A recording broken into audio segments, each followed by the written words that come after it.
project. Before we go to the main presentation, let me just introduce myself. My name is Rueni Jasuti.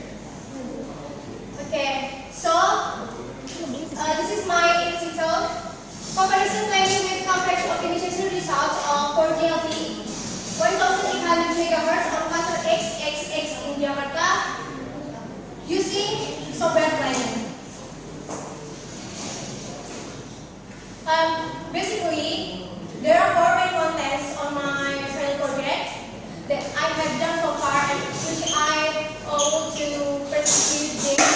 The first is preliminary, basic theory, modeling, main goal or output planning. The first is preliminary. As you know that preliminary, there are background, problem formulation, problem limitation, purpose and benefit. The first is background. In my current project, we'll be doing coverage planning of 4 DLT on cluster, and then the cluster will be simulated on software planning simulation atol. As the picture, this is an example of coverage planning.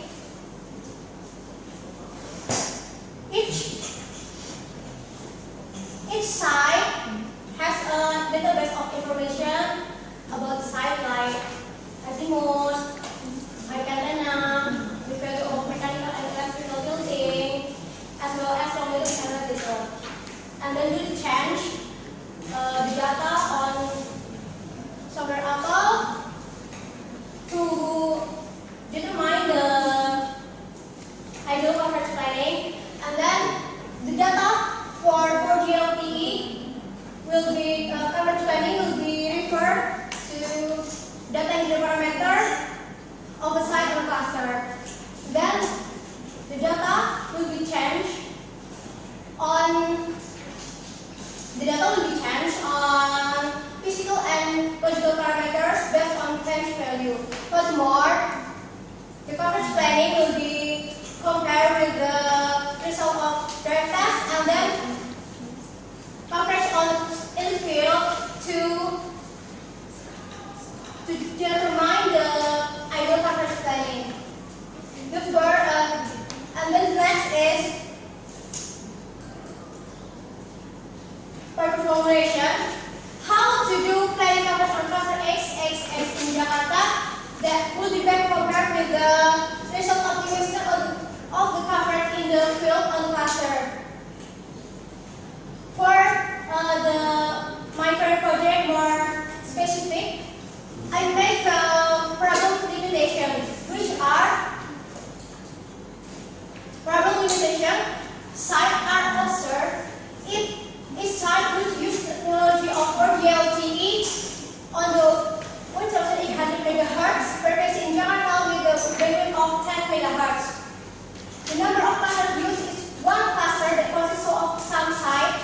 Software used in this planning project is the software planning solution atol, the next assistant, and then Google Earth. The last planning are to do is only coverage planning. And purpose and benefit of my planning project is making coverage planning on cluster XXX that will be then recovered with the result of drive test, and then covered in the field so that it will generate an ideal optimization parameters value. So, there are my first chapter. We go to the second chapter is basic theory. And the first is LTE. LTE or long-term evolution is radio access network evolution or long-term output of third generation partnership project or TGPP. LTE is a development of third generation of the VCDMA or UMTS. The main purpose of LTE is providing network to high speed, reduce cost in the use bandwidth, and then low latency can be connected methodologies exist. And what is coverage planning? Coverage planning is step, network planning tools, and then will be input parameters on network engineering, including consider about emissivity, power received, and pathos and others. And then the coverage planning process using link budget calculation and progression model. Link budget calculation use on to estimate the maximum allowed signal attenuation between U and to the input B, and then for progression model is used cos 2, 3, 1. The next basic term is physical tuning. The first is mechanical tilting. Mechanical tilting is change antenna tilting by changing tilt angle on the clamp, and then the degrees of slope can be measured using tilt meter. The next is electrical tilting. Electrical tilting is using by changing using the adjustment under the antenna. In the process of planning a site, must be observed also on the beamwidth antenna. As in the picture,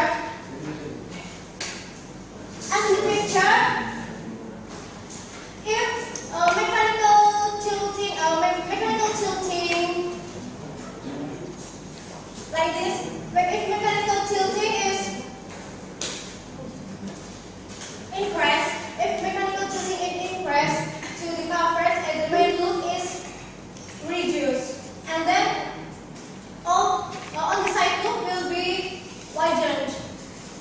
And for the electrical tilting, if electrical tilting too much, the coverage of the main loop will be reduced, while on the side loop also will be reduced. And last, in the second chapter is power control. Power control is set the emissivity each user so that the power received by the station is the same for the all users. Power control will be instruct the UN to increase the emissivity when SRP or SCNR is declined, and power control will instruct UN if emissivity increase, and then RSRP will be increased.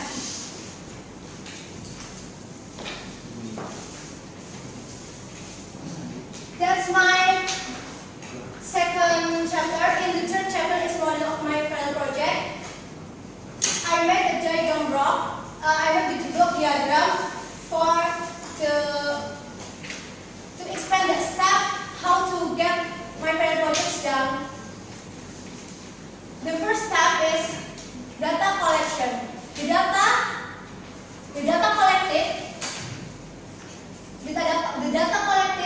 is a data engineer parameter of site on cluster, and then the log file of drive test results, and then the coverage, the coverage plot of in the field. The drive results is taken from PT because PT Telecommunication are working on LTE project on cluster. The second step is planning coverage based on data. After getting the data, the next step to do is make coverage planning by analyzing the result of drive test, and then the coverage of on cluster, and then the third step is simulation coverage planning result on atoll. After determining the parameters, the next step to do is simulation the result of parameters that have been calculated on software atoll, and then running on this software atoll too. The last step is provide the result of the coverage on the field with the result of the planning.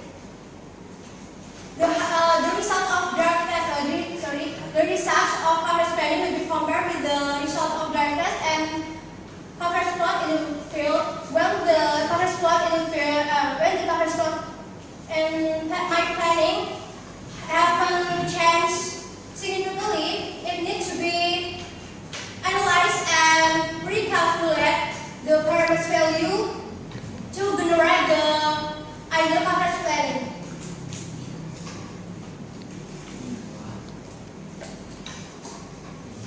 This is the last of my chapter is auto planning our main goal.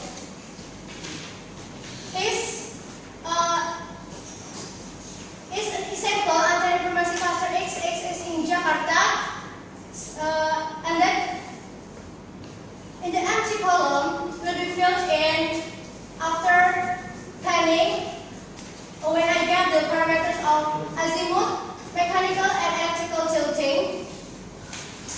Based on that parameter, I will make a coverage planning that will be simulated on software atoll. So that's all I can explain of my final project. I wish we can make this question for my to help my improvement.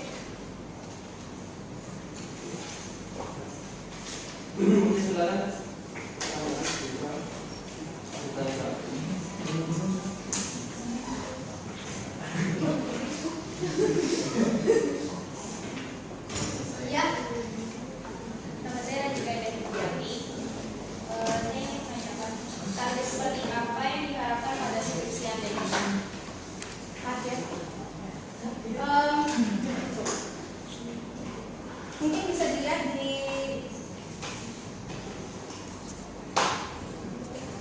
gambar coverage planning ini. Nantinya saya akan membuat coverage planning seperti ini. Ini adalah coverage planning sebuah site aktual di lapangan. Nah, nanti saya membuat coverage planning yang baru, menyesuaikan dengan hasil drive test. Kemudian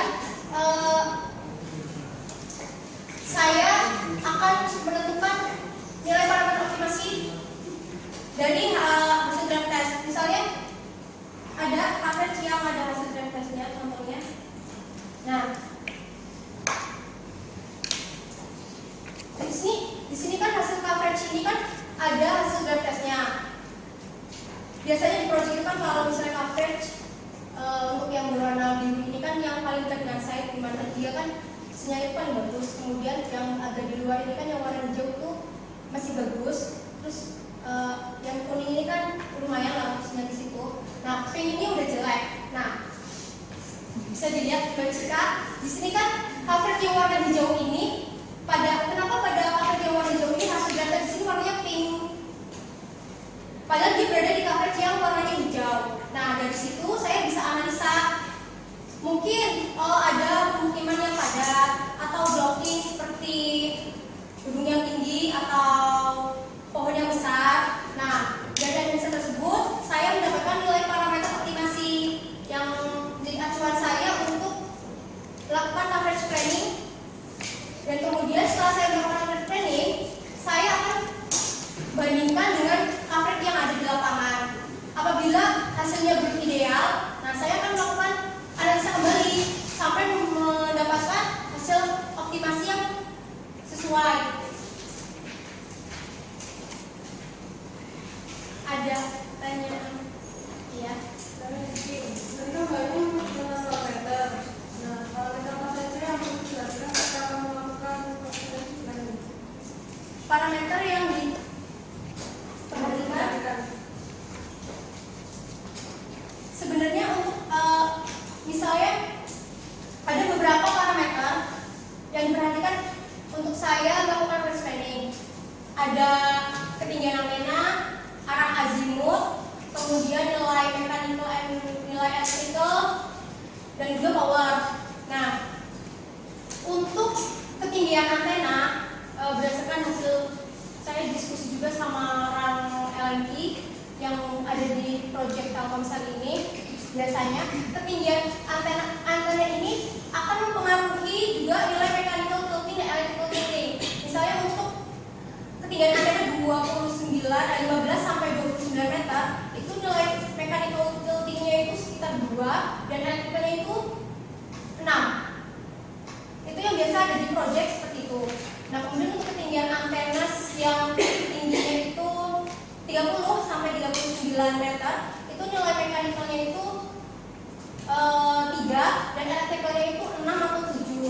Dan untuk yang ketinggian antena 40 sampai 49, nilai mechanical-nya itu 4 dan nilai electrical-nya itu 7. Nah, parameter lain yang saya amati juga jarak side to side distance. Jadi jarak side antar side itu juga berpengaruh dalam mechanical dan electrical tilting. Apabila misalnya side A dan side B itu sangat berdekatan, berarti kalau misalnya kan bisa overshoot ya. Jadi lebih baik nilai mechanical tiltingnya itu 3 gitu, di downhill jadi 3 derajat. Itu untuk arah jarak dan ketinggian. Nah, untuk arah azimut juga berpengaruh. Saya akan analisa juga. Misalnya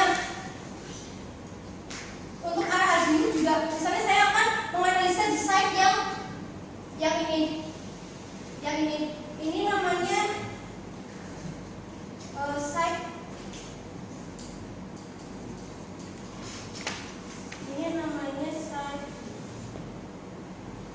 ini namanya site Manjedawan ya, lihat nggak?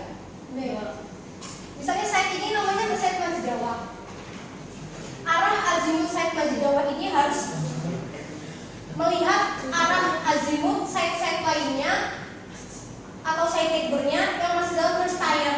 First tier itu apa? First tier itu layer pertama dari site yang berdekatan dari site yang diamati. Kalau di sini first tier dari site ini kan berarti site yang ini Kelapa Kuas, kemudian site Kelapa Gading Permai, kemudian site Cengkareng, kemudian Kelapa Gading Cempur. Nah, jadi first tier dari site ini regonya tuh ini gitu. Jadi apabila kita akan menganalisa dari sektor satu dari site yang ini nggak boleh berdekatan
side B, ini arah pancarnya ke sini.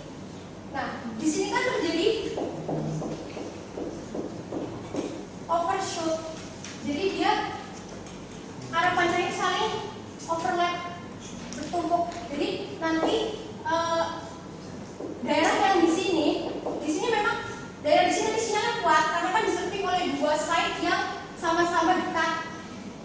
Mungkin sinyalnya nanti kuat, RSRP-nya kuat, tapi SYR-nya atau kualitasnya itu lemah.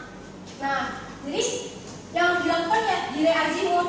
Di reazimut ini berarti antena ini dipindah, bukan dipindah ya, digeser. Jadi mungkin di 0 derajat di sini. Ini kayak gambarnya saya kurang di sini. Nah, jadi kan kalau di sini kan kosong. Pokoknya kalau mau reazimut itu mencari yang kosong itu agar tidak overshoot. Overshoot itu apa? Ya, saling beroverlap, saling bukan, jadi dia kayaknya sangat tidak boleh kayak gitu. Kemudian itu adalah untuk arah azimut. Ya paling seperti itu Mbak, saya nanti estimasinya.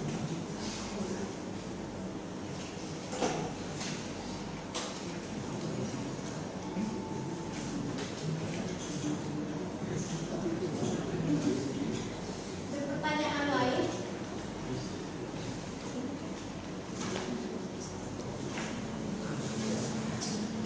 Saya mau bertanya, kan tadi di communication-nya ada beberapa software yang digunakan yang berbeda.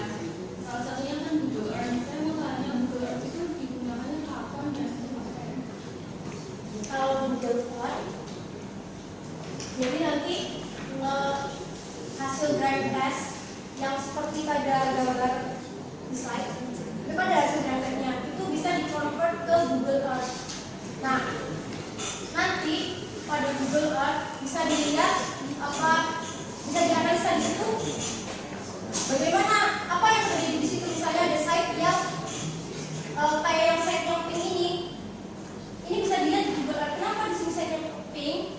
Nah, kita bisa jadi Google Earth dengan view state. Ada sih contohnya untuk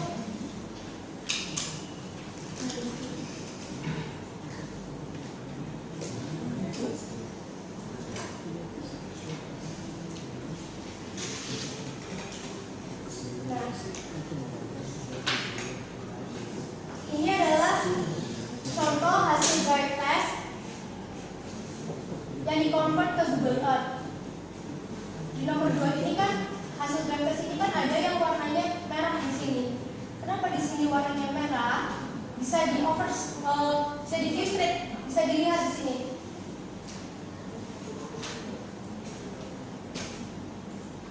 Oh, di sini yang nomor 2 ini ternyata ada gedung tinggi. Found that RSRP in cycle due to blocking by high trees, high building on the right side.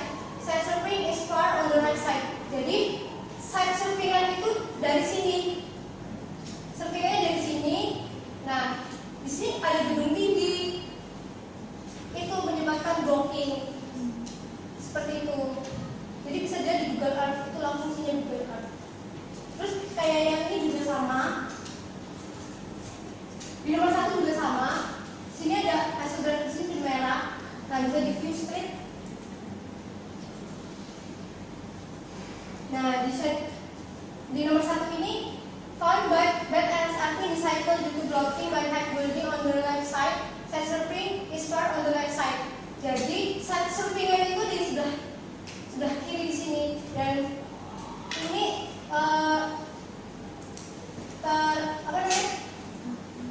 terhalang oleh gedung yang tinggi ini. Nah, solusinya apa? Solusinya bisa diaktil. Diaktil itu antenanya itu di atas, di atas.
Dan juga coverage pada side loop akan melebar seperti pada gambar.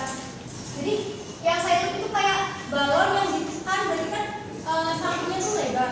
Itu untuk yang mechanical tilting. Kemudian untuk electrical tilting,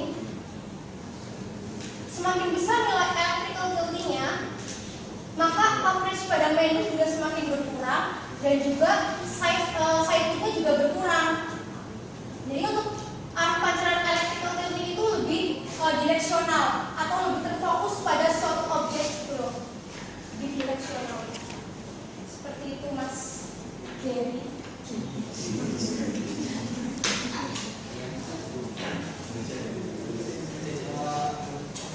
Jadi kalau berarti untuk ini sendiri pakainya pakai Google Earth dan juga Atoll ya, buat dua itu ya? Ya, pakai Google Earth, pakai Atoll dan juga pakai Manage Assistant. Jadi pada saat pengumpulan data itu gimana terjun langsung, udah gitu terjun langsung ke daerahnya itu, enggak, menggunakan Google Earth aja. Google Ya, pakai Earth. Google Earth juga itu bisa. Maksudnya kita nanti untuk ngambil data begitu. Untuk ngambil datanya langsung ke Jakarta apa dari Google Earth aja? Pengambilan datanya. Nanti kan ada data collection. Itu dari Google Earth aja atau? Oh enggak, itu dari alumni yang bekerja di Mercy. Nah, dia kebetulan dia juga ini kan project Telkomsel. Nah, saya minta data ini ada project yang di lapangan. Jadi saya minta semua datanya. Oh, minta semua datanya. Iya.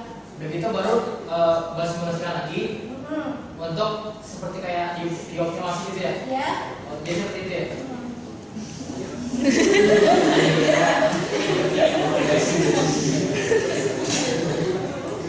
Terus dibandingkan? Ya. Jadi coverage ada buat yang di lapangan. Siapa tahu ada yang ngerti gitu tadi. Ya.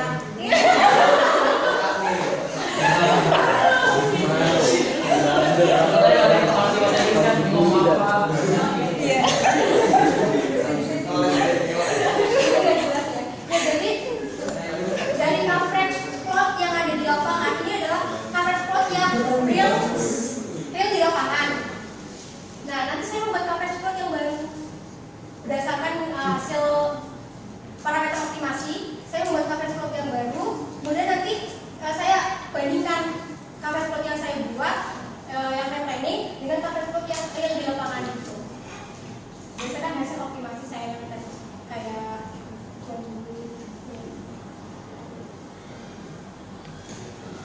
dengan memasukkan hasil data juga. Ada pertanyaan lain? Saya Alina. Itu bisa dijelaskan bagaimana cara membaca nilai MAC dan ILAC-nya pada gambar? Yang slide yang ini ya. Dan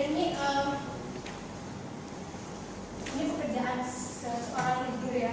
Saya cuma baca gitu. Saya belum langsung terjun ke lapangan manjat tower terus kemudian jadi seperti yang saya baca, steel plater ini nanti ditempel di punggung antena ini. Kemudian bubble yang di tengah ini kan dipasang di tengah. Kemudian nanti antenanya kalau saya mau downhill 3, antenanya ditumbukin 3. Antenanya ditumbukin 3 sampai jarumnya ini ke angka 3 gitu. Jadi ini tinggal ditempel, terus dipasang bubble-nya, kemudian ditundukin sampai jarumnya ke angka 3. Kalau misalnya di gambar ini, nah, kalau di gambar ini berarti antena ini downhill 2.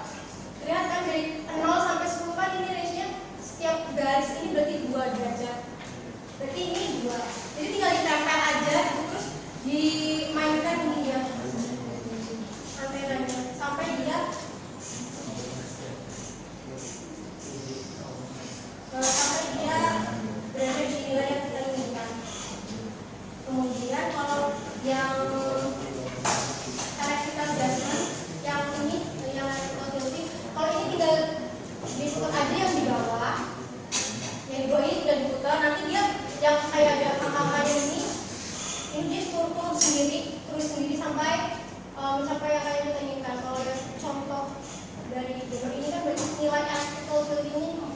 Kalau mau dikurangi 2, diputar lagi sampai dia ke atas. Saya 3 sampai dia ke atas, nanti angka 3-nya di sini. Itu menurut yang saya baca, nanti saya beri langsung melakukan itu. Dan saya juga nanti di skripsi saya juga tidak langsung ke lapangan. Saya hanya mendapatkan hasilnya saja yang sudah diingatkan. Saya juga tidak melakukan referensi.